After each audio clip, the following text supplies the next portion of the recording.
the key to getting these beautiful shots is, first and foremost, you got to get up. And even for me, that's a tough thing. So if you see a sunrise photo for me, know that that was already difficult without even having to know how to take the picture.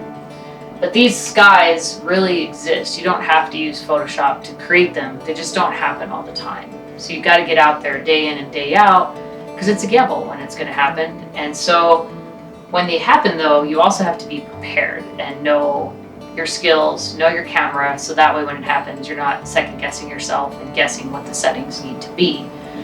Sure, these things can be done with a little Photoshop trickery with different layers and things, but I honestly hate computer work.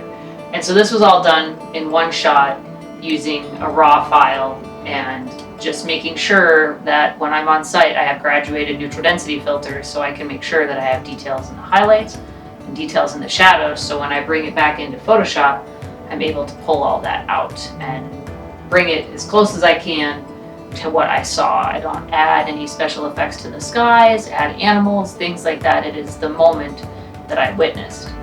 Now that doesn't mean that Photoshop is unwelcome in the photographic field. By all means, if you're trying to create a fairy tale scene or just go full artist and composite something together, then Photoshop is just a tool, just like I use it for my work.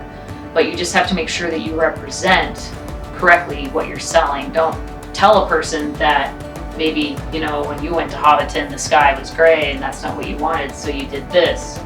This is okay, just don't sell it as real. Let people know that it has been composited. I picked photography as a profession not because it would make me money, because it makes me happy. And it makes me happy knowing my images make people happy as well. And so to be able to make this book and fill it with those stories and pictures and tips, it'd be like creating a piece of my heart and giving it to you in paper form.